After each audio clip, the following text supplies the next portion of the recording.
आ गई आवाज़।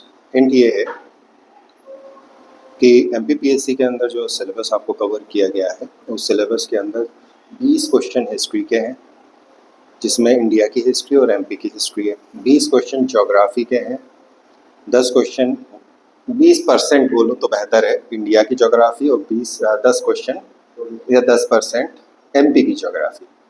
फिर आपको 10 क्वेश्चन या एक यूनिट दे दिया है एमपी की पॉलिटी का। पिछली बार तक इन्होंने क्या करा था, polity and economy of India, polity and economy of MP कर दिया था।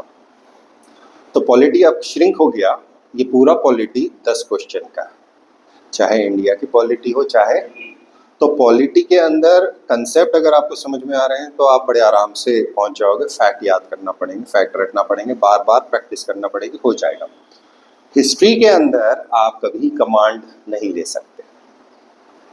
हिस्ट्री में आपकी कमांड तब होगी जब आप सिर्फ हिस्ट्री पढ़ रहे हो। हिस्ट्री बहुत ज़्यादा वास्ट है, और जिस तरीके से अगर आप 60-70-80 की रेंज में हम हैं, या हम अभी, उम्मीद मुझे ऐसी है कि अगर वैकेंसीज थोड़ी सी ज़्यादा आएंगी तो कट ऑफ हमारा नीचे जा सकता है, जाएगा। ऊपर वाले ने पिछली बार लास्ट टाइम पर मैंने बोल दिया था क्लास के अंदर कि मुझे नहीं लगता है कि कट ऑफ ऊँचा जाएगा। 80 तक उम्मीद करो, 80, 81, 82 तक का वही कट ऑफ आया है। रीज़न ये था कि जो नया सिलेबस बदला था उसमें कंटेंट नहीं है, और कंटेंट के साथ प्रैक्टिस नहीं है। तो अभी भी कंटेंट नहीं है और अभी भी लोगों की प्रैक्टिस नहीं है। तो हिस्ट्री के अंदर बहुत सारा कंपटीशन होता है। तो सबसे पहला काम होता है हिस्ट्री के अंदर बेसिक्स तैयार करते चलो। रोज़ पढ़ना है, रोज़ पढ़ो। 15 मिनट रिवीजन हर टॉपिक को देना है या नहीं देना है। जो पढ़ लिया है उसको देना चालू कर दो तो निकाल लोगे। अब शॉर्टकट के अंदर अगर हम बात करें तो आप खुद सोच के देखो कितने सिंपल तरीके से ज्योग्राफी होती है। ज्योग्राफी पढ़ाने वाला न के बराबर आदमी है, ज्योग्राफी के बुक्स न के बराबर ढंग की हैं जो पूरे फ्लूइड तरीके से बता दें। ये स्थान यहाँ होता है, ये स्थान यहाँ होता है, ये स्थान यहाँ होता है, ये स्थान यहाँ होता है, इसके ऊपर सब चर्चा कर लेते हैं। कब बना, कैसे बना, क्यों बना, ये अगर आपका अभी कंसेप्ट क्लियर हो गया तो उधर एमपीपीएससी की जो ज्योग्राफी मेंस में आने वाली है उसके 30 नंबर आपके पक जाएंगे। हो सकता है 30 से ज़्यादा क्वेश्चन पूछ ले वो 30 मार्क्स से, क्योंकि आपको कंपल्शन नहीं है कि कितने सवाल हैं। तो हमारी तैयारी वैसी होना चाहिए कि वहाँ भी हो जाए। हिस्ट्री के अंदर कोई भी आंसर अच्छा लिख सकता है। हिस्ट्री में ज़्यादा फ्रेमिंग नहीं लगती। ज्योग्राफी के अंदर पार्ट्स बदल जाते हैं। आपको कोई से भी हिस्सा का उठा के एक अंदर का सब टॉपिक उठा के पूछ लेगा तो आप उसको कैसे लिख रहे हो। तो ज्योग्राफी को करने का तरीका होता है थ्रू क्लासिफिकेशन। लिख लेना, मेंस की ज्योग्राफी थ्रू क्लासिफिकेशन करना है। क्लासिफिकेशन मैं सिखा दूंगा, बहुत आसान तरीके से मैं करा दूंगा उसको जब भी करना हो। तो यहाँ तक आपका 50% सिलेबस खत्म हो जाता है। इस 50% सिलेबस में से 50% मध्य प्रदेश है। तो आपका काम क्या होना चाहिए, पूरे सिलेबस के अंदर एमपी के पार्ट के ऊपर ज्यादा ध्यान दें, क्योंकि एमपी का पार्ट डाइसी है और वो कई बार गहराई में जाता है, और वो कई बार प्रैक्टिस, ज्योग्राफी में वो प्रैक्टिस से आता है। जितने क्वेश्चन अभी आए उनमें से आधे क्वेश्चन जो है वो प्रैक्टिस से अपने आप बनते हैं। यहाँ तक हो गया आपका काम, आ गया। साइंस है, साइंस के अंदर फिर से ज्योग्राफी, एनवायरनमेंट जुड़ा हुआ है, एक्स्ट्रा पार्ट जुड़े हुए हैं, वो आ जाता है। इसके बाद जो पार्ट हमारे पास आएगा, जो खतरनाक पार्ट मैं बोलता हूँ, उसको बोलता हूँ करंट अफेयर्स। करंट अफेयर्स कभी भी हाथ में नहीं आते। हम ये सोच रहे हैं कि करंट अफेयर्स हमेशा मेरे साथ आ गए। आप करंट अफेयर्स पढ़ सकते हो, उसको मैं नहीं पढ़ा सकता। उसको मैं अगर अभी करंट अफेयर पढ़ाने बैठ जाऊँ, फ्रेशर है वो पूरी तरह से करंट में डूब जाएगी। मजा आएगा, और ये हो रहा है, ये हो रहा है, ये हो रहा है। करंट आप पूरा वाइड पैनोरामा मिलता है। थिएटर में बैठे हो आप पूरी स्क्रीन देख ही नहीं सकते, और वो भी अगर फर्स्ट रो में जाके बैठ जाओ, और बैठे हैं हम तो बैठे हैं भाई, फर्स्ट रो, सेकंड रो, सबसे आगे। तो यूँ देखना पड़ता है, अच्छा अच्छा जवाब इधर से आ रहा है, तो वो आपको नहीं आता समझ में। तो it is that kind of a thing. तो जहाँ पर हम श्रिंक कर सकते हैं तो उनके ऊपर काम करना चालू होता है। उसका सबसे आसान तरीका ये है, मार्केट जाइए, मार्केट में जो करंट अफेयर की किताब आपको पिछली मिली है, एक तो आपको लेना प्रतियोगिता दर्पण एनुअल एडिशन। ये 6-6 महीने के बीच में आता है, 2 टाइम आता है। तो एनुअल एडिशन कहते हैं उसको, लेकिन हाफ ईयरली होता है। तो हाफ ईयरली का एडिशन ले लीजिए। ये पहली किताब रहेगी आपकी जो नेशनल लेवल के ऊपर काम करेगी। दूसरा रहता है कि बहुत सारी कोचिंग अपना धंधा चलाने के लिए करंट अफेयर्स डालती हैं, तो वो करंट अफेयर की मैगजीन सस्ती भी आती है, जैसे ही आए जो मिल रही है लेके पढ़ना चालू कर दो।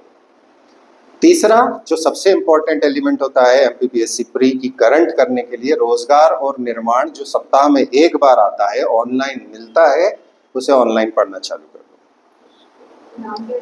रोजगार और निर्माण सिर्फ हिंदी में आता है, इंग्लिश में नहीं आता। नेशनल लेवल के ऊपर बात करें तो उसे हम कहते हैं एम्प्लॉयमेंट न्यूज, वो इंग्लिश, हिंदी और उर्दू में आता है। ठीक है, अब इसके अंदर एमसीक्यूज भी आते हैं, उन्हें करो। तो प्रतियोगी परीक्षाओं के लिए बना होता है रोजगार निर्माण।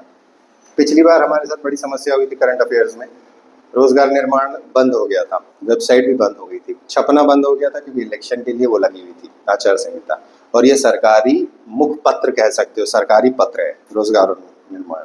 तो ये आपका वो काम होता है। इसके बाद एक आसान टॉपिक है आपको, कंप्यूटर, कंप्यूटर, इंटरनेट, टेक्नोलॉजी, बहुत आसान है, बहुत ज्यादा आसान है। अब इन्होंने यूनिट 10 के अंदर आपको जोड़ के दे दिया है ट्राइब्स। तो मेरा सवाल वहां था कि मैं आपको ट्राइब्स किस तरीके से कराऊं, बताएं। सर मैं एक काम कर सकता हूं। आप अपना बोलें, आपकी इच्छा बोलें। सर मैं पढ़ चुका हूं उसको दो तीन बार, तो मुझे अगर रिवाइज करने को मिल जाएगी फिर 2 दिन में, तो सर आपको बताएंगे तो ढंग से कर सकता हूं, मतलब आप सीख दे देंगे। आप ये कह रहे हैं कि आपकी ट्राइब्स पूरी हो चुकी है, मतलब काफी कुछ बिल्कुल रिवाइज करना है, पीछे की ट्राइब्स छोड़ के।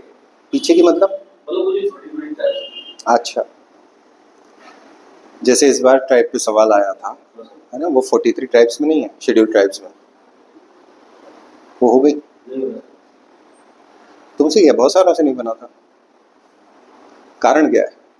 किताबें जो छप रही हैं वो एक दूसरे को देख के छप रही हैं, वो कंटेंट देने के लिए नहीं दे रहे।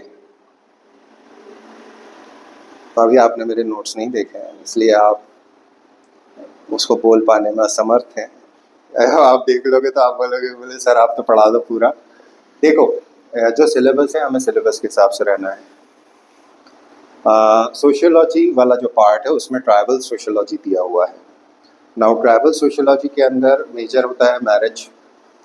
तो ये जो पार्ट होता है जिसे हम सोशल पार्ट कहते हैं, इस सोशल पार्ट को अगर आप बेहतर समझेंगे तो हम मेंस के हिसाब से डिटेल में पढ़ते हैं। बाकी जो पार्ट हैं जो प्री के हैं, जैसे geographical distribution of the tribes, general distribution कहाँ है, ट्राइबल डिस्ट्रीब्यूशन, ट्राइब बेस के ऊपर डिस्ट्रीब्यूशन कहाँ है, लैंग्वेज के आधार पे कौन कौन सी ट्राइब्स हैं, ऑक्यूपेशन के आधार पे कौन सी ट्राइब्स हैं, इनकी रेस कौन सी हैं, कि मोंगोलाइड है, ऑस्ट्रोलाइड है, द्रविडियन है, मेडिटेरेनियन है, कौन सी टाइप को बिलोंग करते हैं, रेस। उसके बाद ऑक्यूपेशन हो गया। इस तरह की क्लासिफिकेशन होती है। ये पहला सवाल प्री का तैयार करा देती है, ये ट्राइब किस में आती है, ये बेसिक सवाल है, आपको पता होना चाहिए। अब ना उन्होंने बोला major tribes, major schedule tribe नहीं बोला है। आप किताब उठा के देख लीजिए, जितनी एमपी की किताबें हैं उनमें किसी में 43 की 43 के ऊपर डिस्कशन नहीं है, अनफॉर्चुनेटली। सो मेरा पहला काम होगा कि let us go for the schedule tribes, major tribes. उसके बाद में फिर एक्स्ट्रा ट्राइब्स जो हो सकती हैं वो सारी, फिर एक ट्राइब की सब ट्राइब्स होती हैं, ग्रुपिंग्स होते हैं, उनको आपको करना है। तो it takes time, it really takes time. So pre level पर या मेंस लेवल पर, मेंस के अंदर सोशोलॉजिकल एस्पेक्ट जुड़ जाएगा कि इनके विवाह में स्थानीय डिफरेंसेस, जैसे गौंड ट्राइब की अगर मैं बात करूं तो extreme eastern side Anuppur district हो गई या बालाघाट वाला हिस्सा हो गया, इस जगह के जो गौंड है वहाँ पे क्या चलता है। अगर वहीं मैं छिंदवाड़ा से बैतूल वाले गौंडों की बात करूँ तो वहाँ क्या चलता है। अगर मैं नॉर्थ में जबलपुर की तरफ आ जाऊँ तो जबलपुर में क्या चलता है, मंडला के उनमें मैरिजेस के अंदर क्या क्या चेंजेस हैं, वो होती है डेप्थ। मैं वैसे भी करा सकता हूँ, बट इट टेक्स टाइम। वो मेंस का पर्सपेक्टिव है सोशियोलॉजी का। सो आपका ओपिनियन बता दें तो फिर मैं आगे बढ़ूंगा।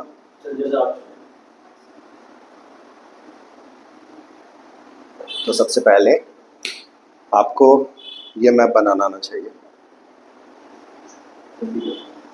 हिंट यही है, हिंट यही है, जहाँ जहाँ पहाड़ी है वहाँ वहाँ जंगल आज भी मौजूद है, जहाँ जहाँ जंगल आज भी मौजूद है वहाँ ट्राइब्स आज भी मौजूद है। Flat, simple, simple as that. सारे नेशनल पार्क्स पहाड़ों की रेंजेस में, या वैलीज के अंदर है। पेंच वैली है, कान्हा वैली है। सिंपल है, बहुत सिंपल है अगर आप लॉजिकली समझने की कोशिश करो।